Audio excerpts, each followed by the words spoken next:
가시 학습 목표를 먼저 살펴보겠습니다. 첫째, 클라우드 AI 생태계를 이해할 수 있다. 둘째, AI 서비스와 주요 클라우드 AI 서비스 플랫폼을 이해할 수 있다. 셋째, 오픈 AI API로 간단한 API 연동 실습을 실행할 수 있다. 안녕하세요. 강사 홍승우입니다. 오늘은 생산형 AI 및 클라우드 연계 활용 과정의 2차시 강의를 시작하겠습니다. 클라우드 기반 생성형 AI 서비스 활용이라는 주제로 진행하는 오늘인데요. 지난 시간에 생성형 AI 기본 개념을 배우셨다면 오늘은 실제로 클라우드에서 제공하는 AI 서비스들이 어떻게 활용되고 있는지 배워보도록 하겠습니다. 특히 오픈 AI API를 직접 사용해보는 실습도 진행해 보겠습니다. 본격적으로 들어가서 생성형 AI가 어떤 계층으로 구성되어 있는지 살펴보도록 하겠습니다.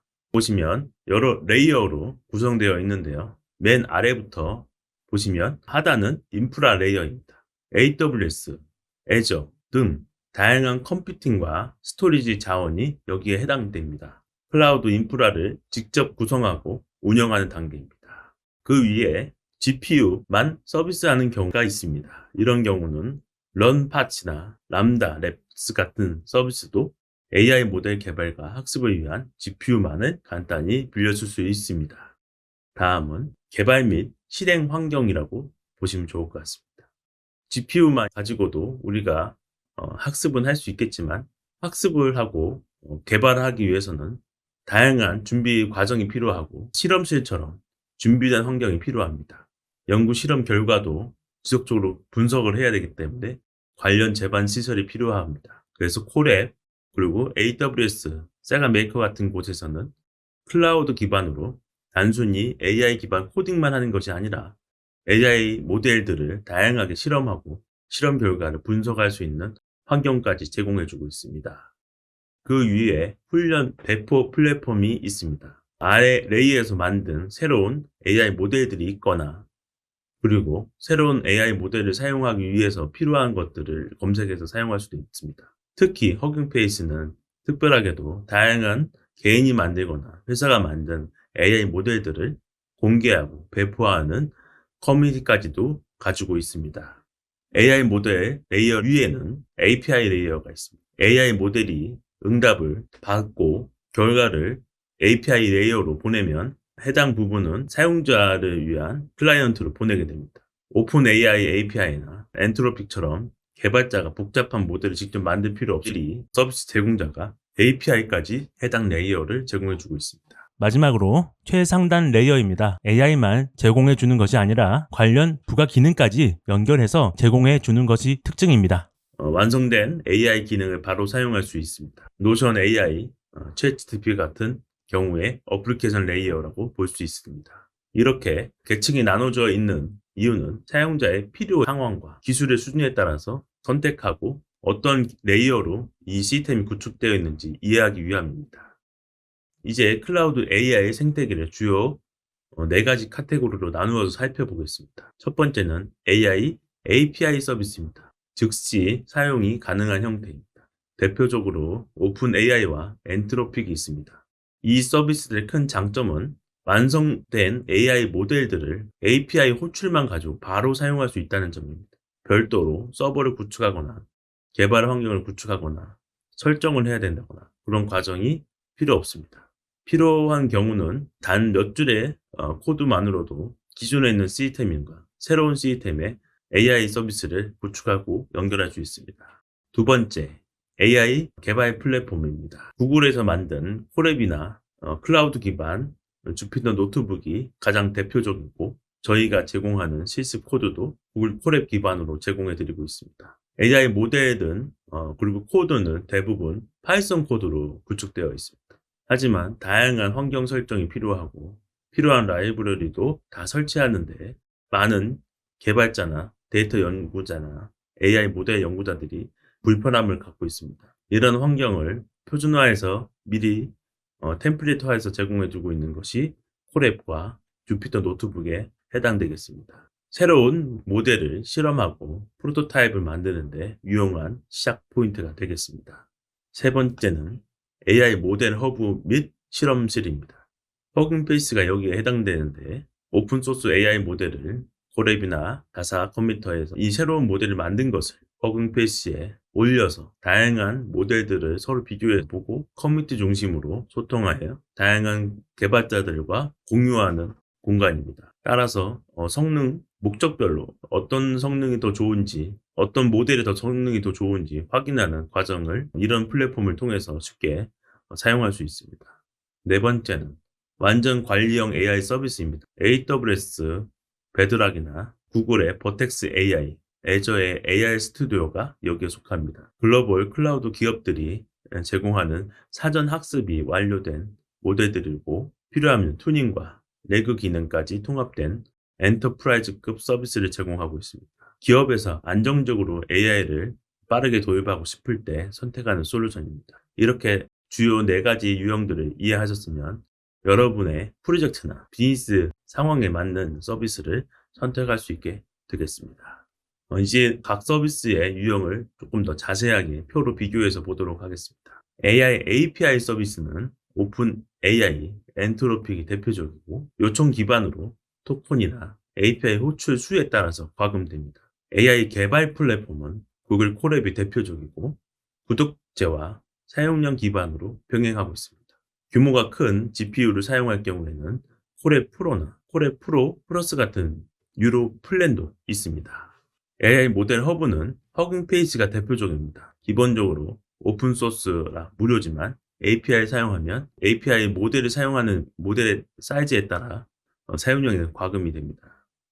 관리형 AI 서비스는 AWS, 구글, 애저가 제공되고 멀티 모델을 사전에 준비 다 되어 있어서 엔터프라이즈에 적합하고 특히 고안과 다양한 요구사항에 맞춰서 준비되어 있습니다. 요청 기반 사용량과 사용량 기반 과금이 모두 가능합니다. 마지막으로 순수 GPU 임대형인 런팟이나 마스트 AI 같은 서비스도 GPU 사용 기간 기준으로 과금이 됩니다. 사용자가 직접 서버 환경부터 구축해야 되는 것이지만 연구나 학습 목적으로는 적합하다고 볼 수 있습니다. 어떤 서비스를 선택할지 그리고 여러 프로젝트의 요구사항 그리고 상황에 따라서 지금 바로 사용할지 안 그러면 연구를 할 것인지 안 그러면 학습의 목적인지에 따라서 적절하게 서비스를 선택해서 결정해 나가셔야 될 것입니다. 각 플랫폼을 자세히 알아보도록 하겠습니다. 먼저 오픈 AI입니다. 오픈 AI는 많이 아시다시피 최고 성능을 자랑하는 AI API 서비스 제공 회사입니다. 챗GPT도 제공을 하고 있고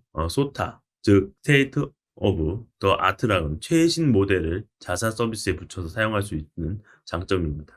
핵심 서비스는 3가지가 있습니다. 챗 컴프리헨션 기능으로 최신 언어 모델을 사용해서 대화형 챗봇과 글쓰기, 요약 번역들을 구현하고 있고 이미지 생성도 가능합니다. 또한 오디오 기능으로 음성을 인식하고 음성을 합성해낼 수 있습니다. 오늘 실험에서는 대화형 챗 API를 사용해 볼 예정입니다. 다음은 엔트로픽입니다. 엔트로픽은 안전성과 신뢰성을 최우선의 가치로 내세우는 회사이고 최근에 AWS에서도 투자를 많이 받고 있습니다. 주로 B2B 기업을 공략하고 있고 특정 분야의 문서 요약, 분석, 금융, 의료 서비스를 잘 하고 있고 코딩 분야에서도 핵심적인 서비스를 하고 있습니다. 3가지 모델 시리즈가 있습니다. 다양한 모델 중에서 어떤 모델을 선택할지는 유저 케이스별로 다르니 잘 고민하셔갖고 목적별로 선택하시기 바랍니다. 이제 AI 개발 플랫폼을 살펴보겠습니다. 대표적인 구글 콜앱입니다. 구글 콜앱은 구글에서 제공하는 온라인 주피터 노트북이고 가장 큰 장점은 설치할 필요 없이 웹 브라우저에서 바로 파이썬 코드를 실행할 수 있다는 점입니다. 주요 특징을 보면 먼저 GPU 지원이 있습니다. 무료 버전에서는 제한적인 GPU를 사용할 수 있지만 유료 버전에서는 더욱 강력한 GPU를 사용할 수 있습니다. A100에 해당하는 램이 큰 모델도 사용할 수 있고 개발자가 처음 접할 경우에 구글 콜앱을 많이들 추천하고 있습니다. 특히 구글 드라이브와 연동돼서 데이터나 코드가 쉽게 저장되고 불러올 수 있어서 공유할 때도 편리합니다. 오늘 실습에서도 콜앱을 사용할 예정이니 잠시 후에 같이 사용해 보도록 하겠습니다. 다음은 허깅페이스를 자세히 알아보도록 하겠습니다. GitHub가 코드의 허브 역할을 하고 있는 사이트라면 허깅 페이스는 다양한 개인과 업체들이 만든 AI 모델을 공유하고 비교해보는 허브가 되고 있습니다. 주요 서비스를 보면 트랜스포머 라이브러리를 제공해주고 있고 AI 모델에서 주요하고 많이 사용되어 있는 모델을 만들고 홍보까지 하고 있습니다. 모델 허브에서는 수많은 오픈소스 모델들이 업로드되고 필요한 모델을 바로 검색하고 다운로드해서 사용할 수 있도록 제공해주고 있습니다. 그리고 스페이스에서는 새로운 모델을 가지고 데모 앱을 만들어서 호스팅할 수 있는 서비스를 제공해주고 있습니다.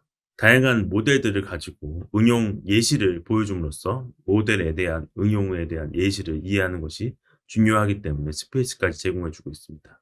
데이터셋이라고 하는 학습 데이터셋도 모여져 있습니다. 기본적으로 제공해주는 것뿐만 아니라 다양한 개발자들이 특수 목적에 따른 법률 관련 데이터셋이라든지 의료 목적 데이터셋 아니면 코딩 관련 데이터셋도 자체적으로 만들어서 올리고 데이터셋에 각각의 값뜻이 어떻게 되어 있는지 확인해 볼 수 있는 것도 제공해주고 있습니다. 이런 모델들이 허브에 올라가 있으면 인퍼런스 API 기능을 통해서 바로 그 모델을 API로 호출해서 사용할 수 있는 기능도 가지고 있습니다. 즉, 다양한 실험을 해볼 수 있고 그 실험 중심으로 개발자의 인사이트를 공유하는 커뮤니티 중심의 사이트인 것을 알 수 있습니다. 저희도 추후에 허깅 페이스를 통해서 다양한 모델들을 검색해 보도록 하겠습니다. 이제 완전 관리형 AI 서비스를 살펴보도록 하겠습니다. AWS 베드락이 글로벌 1위 클라우드 사업자의 AWS에서 제공해주고 있고, 베드락은 생성형 AI 서비스의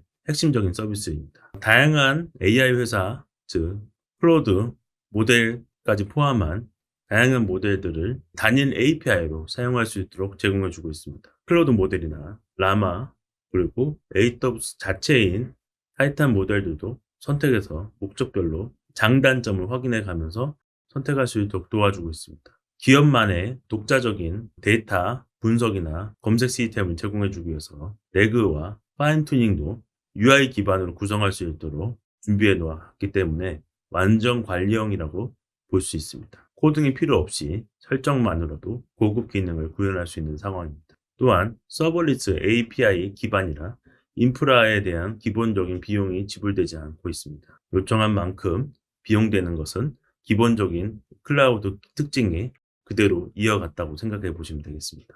특히 기업용으로 보안 기능이 강화되어 사설 네트워크를 직접 구축할 수도 있고 그 네트워크 안에 기업의 보안 데이터를 저장하고 관리할 수 있도록 구축되어 있습니다. 금융, 의료 같은 분야에 특히 선호되고 있습니다.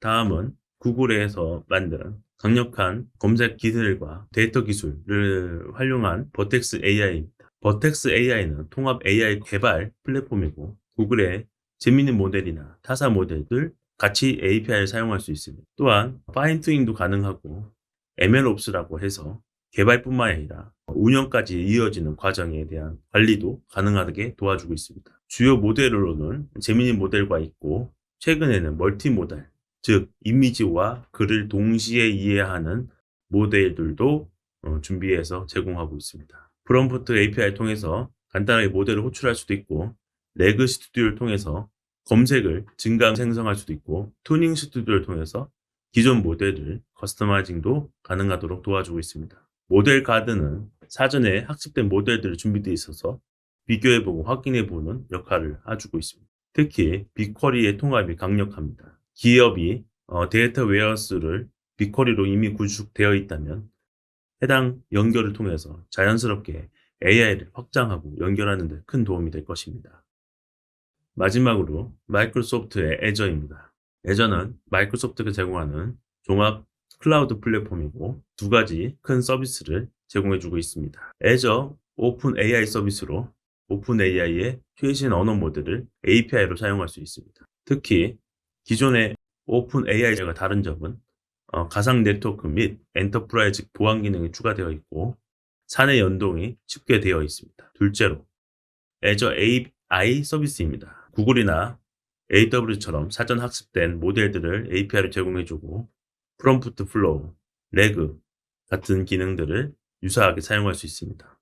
본격적으로 실습으로 가보도록 하겠습니다. 실습을 통해서 API 호출을 직접 해보고 응답을 받아보는 경험을 진행해 보도록 하겠습니다. 첫 번째 실습 단계는 오픈AI 계정을 만들고 API 계정을 발급받는 과정입니다. 먼저 https platform.openai.com으로 접속을 하신 다음에 화면에 보시는 것처럼 가입을 완료하고 난 다음에는 보시는 화면 같은 내용이 나올 것입니다. 맨 상단에 있는 챗 메뉴를 누르면 코딩 없이 시스템으로서 다양하게 채팅을 AI 생성용을 해볼 수 있는 화면이 나오고 있습니다. 여기에 있는 것과 동일하게 저희 파이썬 환경에서도 개발을 할 수 있는 상황입니다. 또한 메뉴에서 매니지에 있는 API 키 메뉴를 들어가 보시면 새로운 키를 발급받을 수 있습니다. 키의 이름을 작성하고 create 시크릿 키를 누르시면 화면에 보시는 것 같이 새로운 키 값이 나오게 됩니다. 이 키 값은 한 번만 보여지게 되고 다시 보여지지 않기 때문에 복사해두고 컴퓨터에 잘 저장해 두셔야 합니다. 또한 이 키는 비밀번호와 같은 역할을 하고 있기 때문에 다른 사람과 공유하시면 API를 사용하는 비용이 나가게 되므로 주의하셔야 됩니다. 또한 이런 키는 GitHub 혹은 허깅페이스에 공유하셔도 안 됩니다. 발급받은 API 키를 직접 코딩하기 전에 시스템 메시지와 사용자 메시지를 넣어서 어떤 식으로 결과가 나올지 한번 예측해 보도록 하겠습니다. 왼쪽 메뉴에 보이시는 챗 화면에서는 모드를 직접 선택할 수도 있고 그 다음에 시스템 메시지로서 어떤 주요된 업무를 해줘야 되는지 시스템한테 알려주는 메시지를 작성할 수 있습니다. 그리고 사용자의 유저 메시지로서 일간 매출 보고서 양식을 알려줘 라고 하면 시스템 작성 전문가인 AI는 다음과 같은 결과를 보여줍니다. 이제는 실제로 파이썬 코딩을 통해서 이와 유사한 실습을 진행해 보도록 하겠습니다. 파이썬 실행을 하기 위해서는 구글 콜앱에서 제공해주는 개발 환경으로 들어가 보도록 하겠습니다. 주어진 URL로 접속하신 다음에 로그인을 해주시면 왼쪽과 같은 화면이 됩니다. 이번 실습에서 사용할 기본 코드는 오른쪽 하단에 있는 링크를 누르시고 보시면 바로 사용하실 수가 있습니다. 코드를 보시면 우선 프린트 헬로 콜앱이라고 된 부분이 있습니다. 이 부분을 눌러주시면 결과 창 부분에서 헬로 콜앱이 출력되고 있음을 확인할 수 있습니다. 이렇게 바로 파이썬 코드를 줄 단위로 블럭 단위로 실행할 수 있도록 하는 것이 콜앱 주피터 노트북의 특징입니다. 이어서 하단에 코드를 보면 아까 발급받은 API 키를 해당 부분에 넣어주시기 바랍니다. 지금 빨간색으로 보이는 기존의 키는 제가 예시로 넣어두신 것이니 이거를 교체해서 사용해 주시기 바랍니다. 앞에 문자열에서 SK 바로 시작하는 것이 특징입니다. 주요 코드의 특징은 환경 변수로 오픈 AI API 키 값을 넣어주는 것이 필요하고 이렇게 환경 변수로 넣어주면 오픈 AI에서 클라이언트 객체를 생성하여서 밑에 부분에서 저희가 소통하는 데 사용할 수 있습니다. 자, 앞에서 API 키를 설정했으니 이제 실제 요청을 보내는 화면을 보도록 하겠습니다. 이어서 코드를 보시면 클라이언트, 챗, 컴플리션, 그 다음에 create 메서드를 이용해서 호출하게 되겠습니다. 이것이 바로 오픈AI API에 요청을 보내는 코드입니다. 여기에서는 유용한 AI 어시스턴트라는 시스템 프롬프트, 롤을 지정해 주셨고 그 다음에 AI 스타트업을 위한 창의적인 서비스 아이디어 3가지를 추천해달라는 사용자 메시지를 보냈습니다. 코드를 실행해서 오른쪽 같은 결과를 얻게 됩니다. 프린트하고 AI 답변이라고 표시한 부분이 같은 부분을 눈으로 이해해 보시면 좋겠습니다. 결과는 다양한 아이디어를 줄 수 있고 여기에서 창의적으로 더 바꿔볼 수도 있겠습니다. 이렇게 간단하게 요청과 응답을 받아봄으로써 강력한 AI 생성 기능을 사용해 볼 수 있겠습니다. 이렇게 추후에는 더 응용해 보도록 하겠습니다. 추가적으로 템퍼처와 맥스 토큰을 지정할 수 있습니다. 템퍼처는 창의성을 조정하는 단계이고 0에 가까우면 일관성 있는 답변을 작성하고 1에 가까우면 창의적인 답변을 하는 것을 변경할 수 있습니다. 맥스 토큰은 AI가 답변을 생성할 때 최대 길이를 제한할 수 있습니다. 답변이 너무 길어지는 것을 방지할 수 있습니다. 마지막으로 응답에 대한 출력은 아래와 같은 코드로 이루어지게 되어 있습니다. 여러 응답 메시지가 동시에 올 수도 있고 그 메시지의 컨텐츠를 봐야 되기 때문에 이와 같은 구성으로 되어 있습니다. 파라미터를 좀 자세히 보면 모델 부분이 있고 모델에 대한 키는 정해진 값을 사용하게 되어 있습니다. 성능이 좋을수록 가격도 올라가므로 적절한 모델을 사용을 해야 합니다. 이로써 간단한 실습이 끝났습니다. 방금 여러분은 오픈 AI API를 직접 호출해서 AI와 대화하는 프로그램을 만들어 보셨고 아주 간단히 실습을 해볼 수 있게 되었습니다. 어렵지 않게 몇 줄의 코드만으로도 챗봇을 더 만들거나 요약 서비스까지 만들 수 있는 시작점을 알게 되셨습니다. 중요한 개념을 이해하고 직접 경험해 보셨으니까 이제는 응용의 단계로 다음 시간에 이어가 보도록 하겠습니다. 오늘 수업은 여기까지입니다. 수고하셨습니다.